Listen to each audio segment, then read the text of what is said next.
Assalamu alaikum muhtaram qarindoshlar. Ko'rayotganinglar Erkin Asiya radiosi Uyg'ur bo'limi to'g'ri televiziyasining haftalik xabarlar sahifasi. Mazkur sahifamizda bu hafta jarayonida berilgan muhim xabarlarni bir qator eslatib o'tamiz. Men Juma. Men Aqida. 4-iyul yakshanba kuni Yevropa ellarida yashayotgan Uyg'urlar Dunyo Uyg'ur qurultayining tashkillashi bilan Fransiya poytaxti Parijga yig'ilib, 5-iyul Urumchi voqeasining 1 yilligini eslab o'tdi. Namoyishga 150 atrofida odam qatnashdi. Ular Yevropadagi Germaniya, Angliya, Shvetsariya va Gollandiya qatorliq davlatlardan Fransiya poytaxti Parijga yig'ildi. Namoyish Parijdagi Eiffel temir munori oldida olib berildi. Yaponiyadagi Uyg'ur jamoati va bir qism yaponlarmi 4-iyul yakshanba kuni Tokioda namoyish qilib, Uyg'urlarga erkinlik talab qildi. 5-iyul voqeasining 1 yilligi bilan Xitoyga qarshi uyushtirilgan namoyishlar yana Avstraliya, Amerika, Kanada, Germaniya, Norvegiya, Shvetsiya, Turkiya va Ukraina qatorliq davlatlarda har xil shaklda olib berildi. China stop killing Uyghurs! China stop killing Uyghurs! China stop killing Uyghurs! China stop killing Uyghurs! China stop killing Uyghurs! China stop killing Uyghurs! China stop killing Uyghurs! China. We want human rights! We want democracy! We want democracy! We want democracy! We want democracy! Çünkü biz bu küllerini unutup kalsak olmaydı, bu küllerini her zaman eslep durmayız. Bu Xitayning qilgan bizga qirg'inchiligiga biz herkes unutup kalmaymiz. Bizning qalbimizda bu ish mengi unutilmaydi deb o'ylayman. Türkistan'dan defol, katilçi! Türkistan'dan defol, katilçi! Yaşasın, bağımsız, Doğu Türkistan!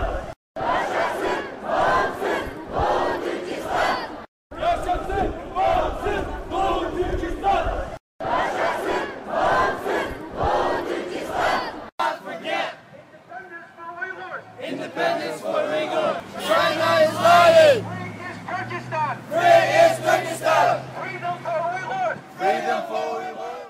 5-iyul Amerika poytaxti Washingtonda olib berilgan namoyishga Uyg'ur milliy harakati rahbari Rabiya Qodir xonim o'zi yetakchilik qildi.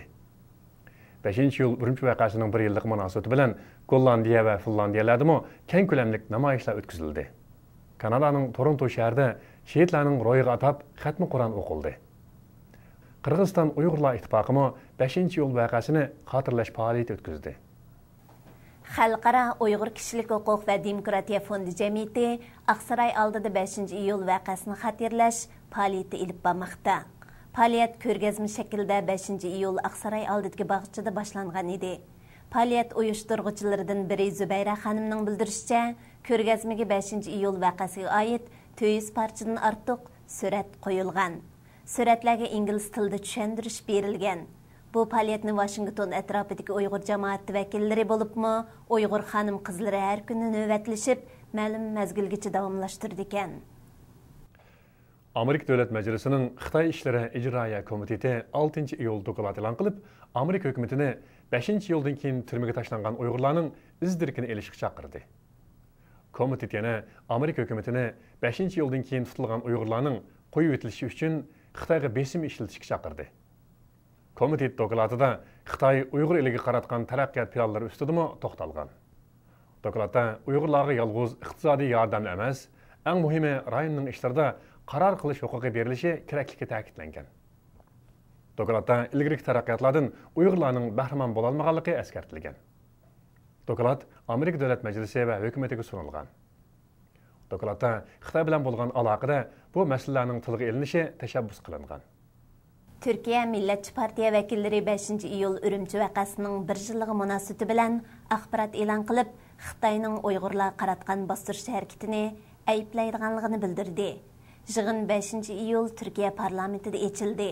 Yig'inni Milletçi Harakat Partiyasi muavin boshlig'i Mehmet Akchi, Mehmet Shandir va Atilla Qaya apandilar chaqirdi. Parlament a'zosi Mehmet Akchi apandi mundaq dedi: Biz Milletçi Harakat Partiyasi bo'lish sifatimiz bilan Xitoy hukumatini kishilik huquqqa va demokratik harakatlarga hurmat qilishga, Sharq Turkistondagi Xitoy askarlarining Uyg'urlarga qurol kuchi ishlatishini to'sishga chaqiramiz. Mehmet Akiç Efendi yana Birleşken Devletler Teşkilatı ve dünyadaki barlıq kişilik hukuk teşkilatlarını Xitayga besim işletishga chaqirdi. 3 iyul Türkiye parlamentinin umumiy yig'inida 2 nafar parlament a'zosi so'z qilib, Uyg'ur masalasi haqida taklif o'tirib qo'ydi. Yig'inda Türkiye parlament a'zosi Reshad To'g'ri va Mehmet Akiç Efendilar so'z qilib, Türkiye hukumatining Uyg'ur siyosatini tanqid qildi. Ular Türkiye hukumatini Urumchida konsulxona ochishga, Uyg'urlarning Turkiyaga kirishiga osonlik yaratib berishga chaqirdi. Millat Hareket Partisi Türkiye parlamentidagi 3-cho'ng o'qitish partiyadir. Mazkur parlament a'zolarining nutqlari Davlat televiziyasi TRT 3-kanalida naq maydondan anlatildi. Urumchi shahrining Tangritog' va Sayvoq rayonidagi Uyg'ur mahallari cheqilib, Uyg'urlar tarqoqlashtirilishga boshlagan. Mazkur mahallalar suv, tok va tabiiy gaz aslahalari yurishilmagan degan sabablar bilan cheqilgan.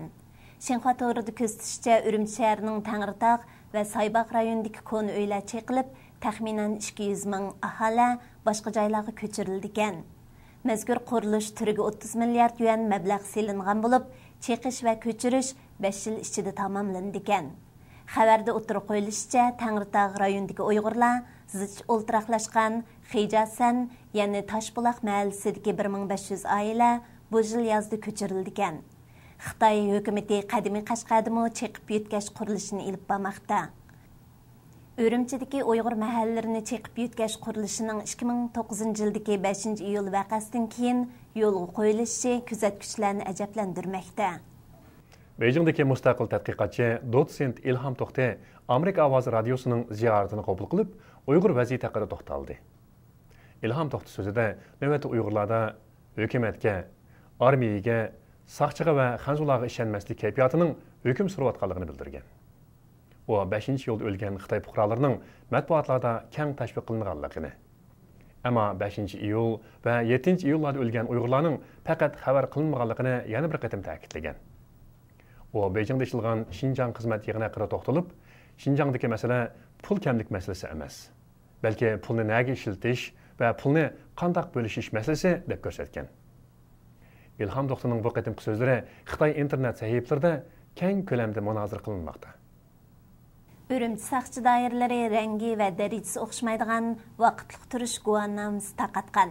Xinhua agentligida ko'rsatilishicha, bu navbat Urumchida tarqatilgan vaqtliq turish guvohnomasi 3 xil bo'lib, birinchisi Urumchida vaqtliq turish guvohnomasi, ikkinchisi qisqa muddat turish guvohnomasi, uchinchisi uzun muddat turish guvohnomasi deb ataldi ekan. Oldingi ko'k ranglik, ikkinchisi yeshil ranglik, keyingisi qizil ranglik ekan. Xabarda naql qilinishicha, Urumchida navbatda 520 mingdan ortiq ahminopus o'ltiraqlashgan bo'lib, ranglik vaqtliq turish guvohnomalari bularni boshqarishga qulaylik yaratib berdi ekan. Xitoy doiralari 5-iyul Urumchi vaqasidan keyin yaquyutliq Uyg'urlarning Urumchida turishini qiyinlashtiradigan qonun ma'qullagan edi. Hurmatli televizor ko'ruvchilar, yuqorida sizlarga haftalik xabarlar sahifamiz bo'yicha bu hafta jarayonida yuz bergan muhim voqealarni bir qator eslab o'tdik. Kelar juma kun ko'rishayli. Xushvaqt bo'linglar. Xayr xo'sh.